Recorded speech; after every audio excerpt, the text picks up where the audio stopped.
Alright, so it's the beginning of April, so it's time to make another What I Watched This Month video. But this time, it's the March edition, so let's get right into it.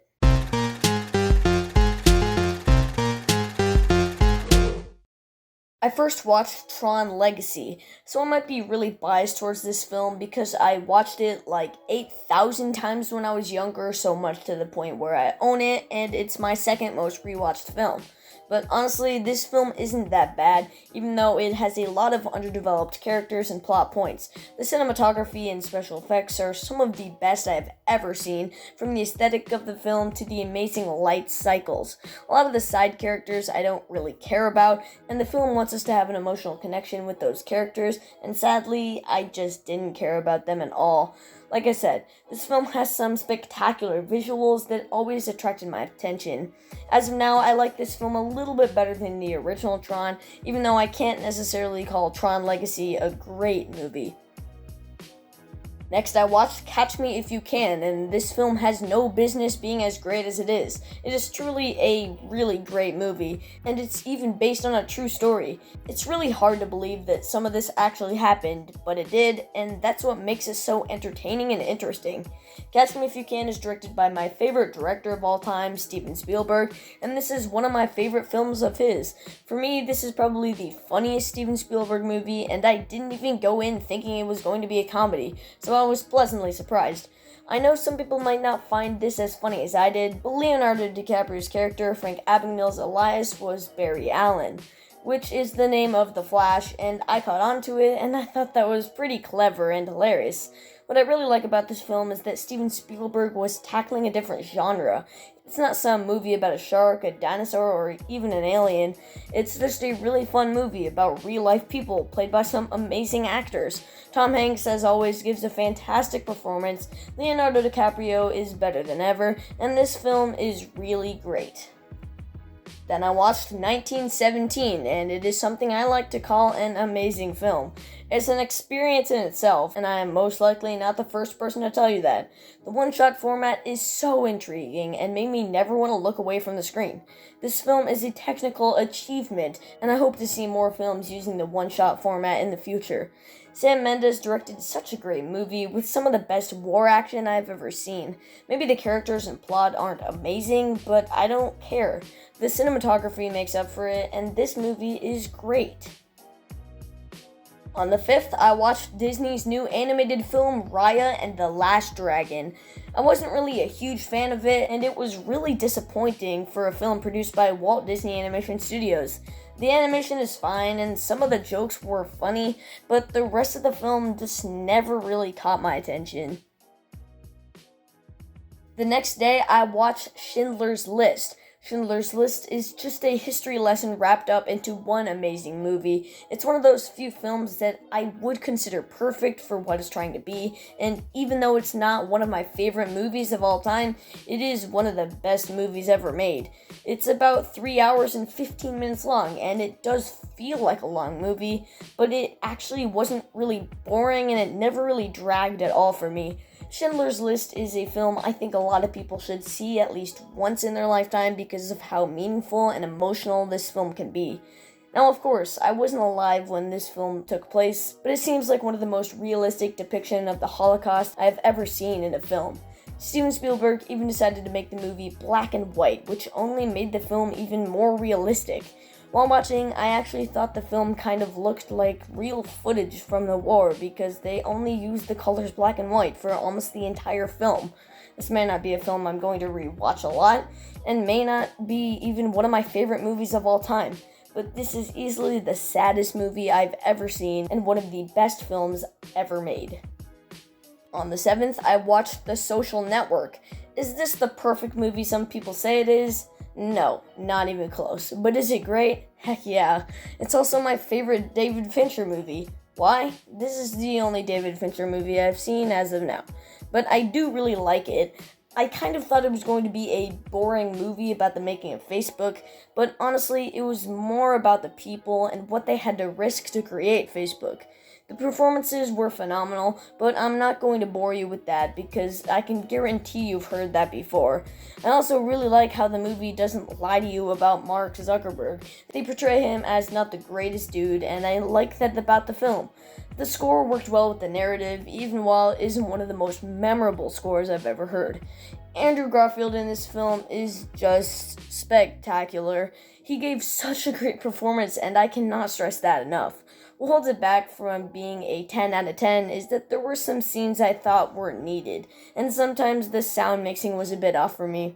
This is a really good movie, and I've heard some people say that the posters weren't the best, and I totally agree. The posters are kind of bad. After that, I watched The Truman Show. What a unique film. How did someone come up with this? Seriously, those screenwriters are pretty genius. And they cast Jim Carrey as the main character Truman in this, so the crew making this film is just brilliant. Now, to be honest, I look at this film in a really positive way, but once you move into the third act, it kind of loses me. They make the creator of the TV show seem too evil, and while the whole film is kind of unrealistic, they just portray the creator of the show so badly to the point where he tries to drown Truman, only so he will come back and keep making the show. But other than that, I think this is a really good film that I think a lot of people should check out, even if Jim Carrey movies are too weird for them. On the 9th, I watched Mr. Mom. Mr. Mom is not that good. The screenplay is written by John Hughes, and I normally love John Hughes films, but this kind of just disappointed me. It's supposed to be a comedy, but honestly, it's not very funny. The writing is rather weak, like I said earlier, and that's just really surprising because it's, once again, John Hughes and relies too much on cliches to keep the plot moving. Additionally, the subplot about the wife's new job is poorly executed and is awkwardly shoehorned into the film. I guess Michael Keaton's performance is fine, but everything else I wasn't the biggest fan of. On the 10th and 11th, I watched the two Coming to America movies. I definitely liked the original better, and I made a whole video comparing the two films that you can find right up in the iCard. I also watched Night at the Museum, and I think Cliché the Movie might have been a better title. Night at the Museum is not a good film per se, but it is really enjoyable and entertaining. It's very funny, and it's a film I could just put on for a good and fun time. That's all. On the 12th, I rewatched Big Hero 6, and I failed to see how some people think this is one of the weaker films from Disney's revival era. It's almost in my top 5 favorite animated movies. This film was way funnier than I remembered, and there were actually about 3 times that I laughed out loud. Very loud. The driving factor of the film for me was the animation. Big Hero 6 has some of the best animation I've ever seen, and from an animation standpoint, this would easily be in my top 3 animated movies. It's so stylistic, and every shot in the film is beautiful. The film is also very fast-paced, and when I thought I was only 45 minutes through the film, I was actually 1 hour and 30 minutes. There's even some action sequences in this film that I like better than some action scenes in real MCU movies. All of the characters were great, and this is still easily my favorite film from the revival era. I then watched Ridley Scott's Gladiator, and I can't say I enjoyed it all that much. I know a lot of people don't like to use the word boring while talking about film, but that word comes to mind pretty quickly when thinking about this movie for me. I even found myself falling asleep for 5 minutes of the movie. I've never fallen asleep while watching a film before, and I did with this. I wanted to love Gladiator, but I can't say I did. I mean, it was good, just not that good. It was just so boring. That's the only word that comes to mind when thinking of this movie. My favorite scene was easily the opening battle, and that scene itself would easily get a 10 out of 10. But the rest of the film isn't even close to getting a 10 out of 10. I mean, the film isn't terrible, but I really wished I liked it more. It is just a very average movie that I don't think I will rewatch anytime in the future. The next movie I watched was Jojo Rabbit, and hey, did you guys know they're actually making a sequel? I'm actually really excited to show you guys the first official poster for Jojo Rabbit 2. Doesn't it have a stacked cast? But all jokes aside, Jojo Rabbit is a satire about World War II, but it is more than a comedy. It's a really sad and emotional film, and for a satire, it is not really making fun of history like you would think it would. The lead character, Jojo, lost a lot in the film, but it still ended with him dancing and smiling because the war was over. It doesn't showcase World War II as a good time in history, it actually showcases it as a very scary and terrible time in history. But it blends the tones together so perfectly and made me laugh out loud multiple times.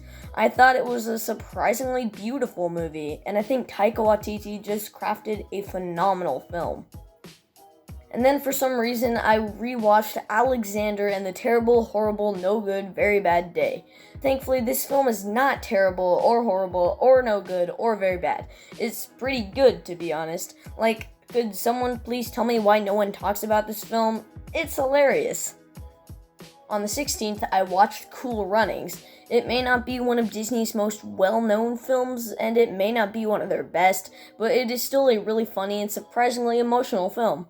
Whenever I think about bobsledding, what immediately comes to mind is the film Cool Runnings, or, of course, Some people say them can't believe Jamaica, we have a bobsled team. On Wednesday the 17th, I watched Zack Snyder's Justice League. You just saw that I gave it a 9.5 out of 10, but technically I would give it like a 9.7 out of 10, so I just rounded it to the nearest whatever, math. But anyways, yeah, I'm gonna say it. Zack Snyder's Justice League is pretty phenomenal. On the 20th, I rewatched The Goonies. When I think of a classic 80s movie, one movie that comes to mind pretty quickly is The Goonies. It still made me laugh even though it was the fourth time I watched it. It never really gets boring, and the child actors aren't annoying and give pretty good performances in my opinion.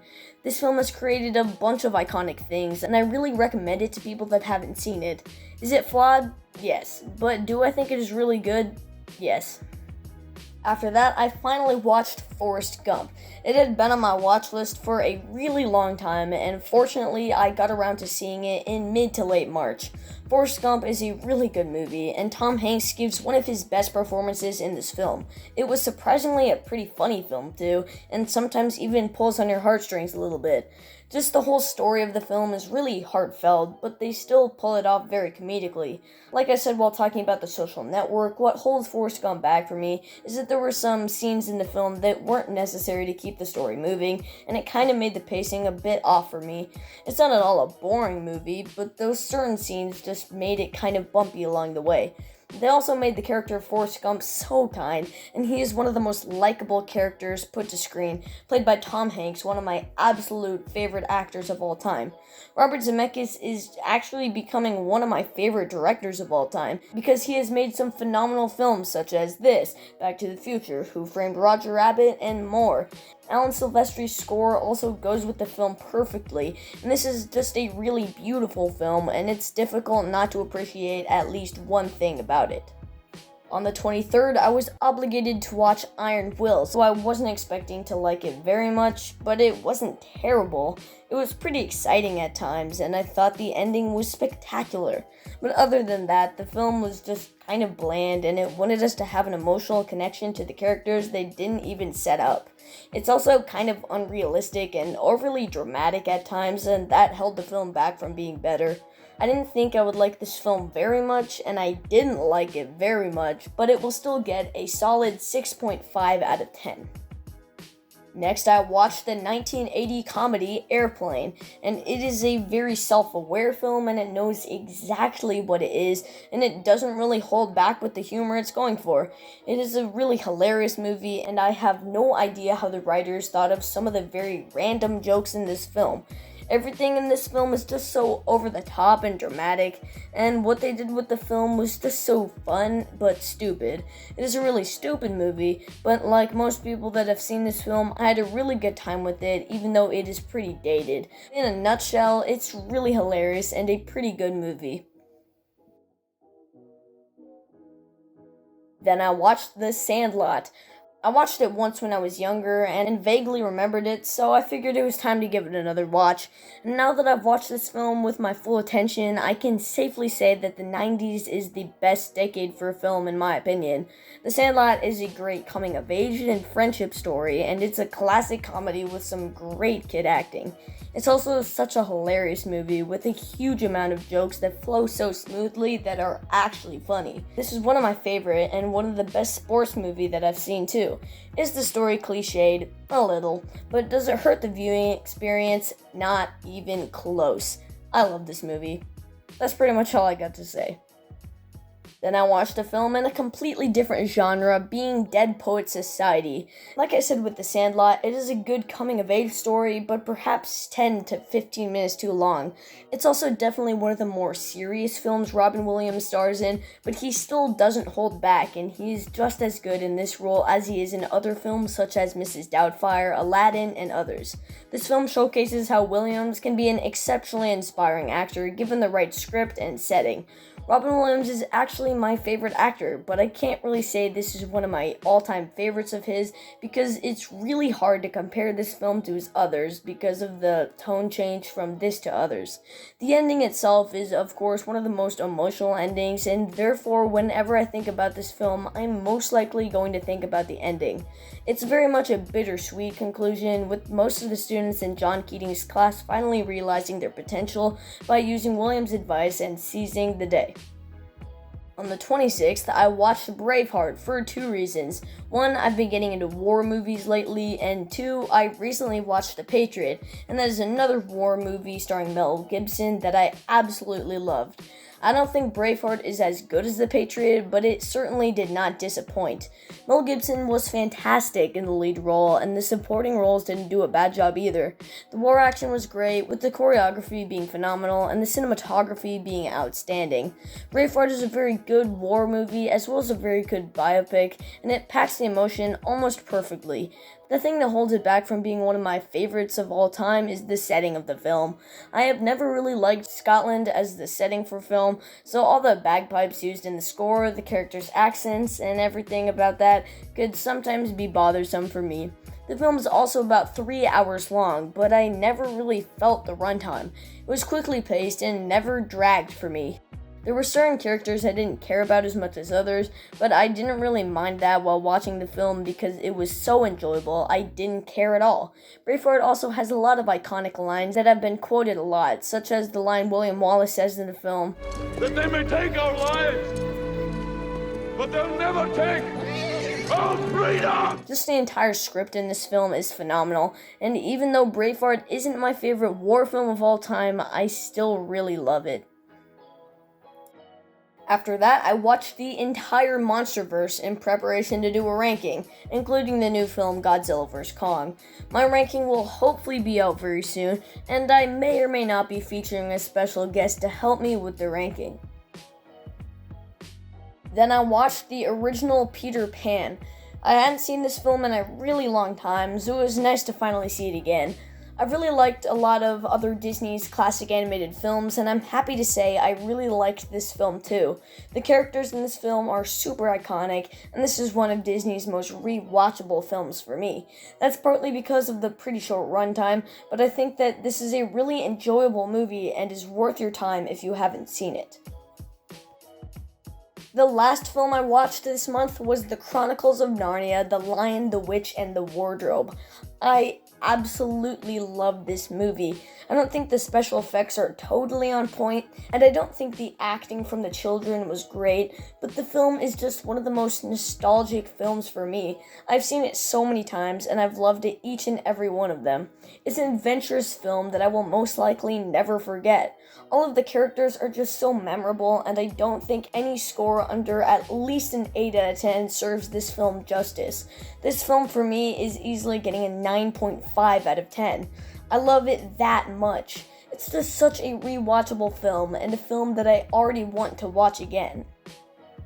But that's it for this video, everybody. Be sure to tell me some of the films you watched last month down in the comment section. I watched a lot of films this month, and I put a lot of time into making this video, so I really hope you enjoyed it. Thanks so much for watching, and stay tuned, and subscribe to Cinema Ranks.